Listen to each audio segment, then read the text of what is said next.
Case in the back, there's going to be two plugs, one about right here and here on the back side. Go ahead and unplug those at this time, and then this light should turn all the way out. Next step you're going to do is push on these top two tabs here, and then pull these up to pull the server out slowly. Next step is on this top plate here, there is a lock switch that should be unlocked. If it is the arrow is pointing to the left, it will be unlocked. If it is to the right, just grab a key or a flathead screwdriver and turn it to the left. This just pops up, and then push it back, then the top plate will come. These two little black and blue tabs, just pull up on them to take the shroud out. Your next step, figure out where your ram is located.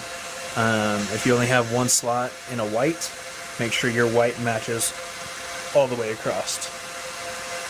To take these out, to take your blank out, on the tabs of that specific color, you're going to push each side down, which will loosen the blank. To put the new ram stick in, place it in the slot, make sure the tab matches with the groove in the socket there, and then slide it in the two grooves on the side, and then push down from each angle.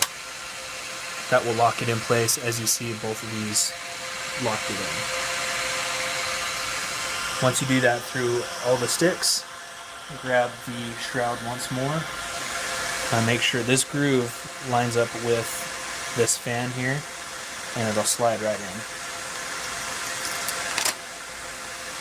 And you'll hear a little click. Once that happens, grab your top plate, put it towards the back here to have about the same distance that you had when you removed it. You may need to push down a little bit on the front to make that locking mechanism latch with the hook.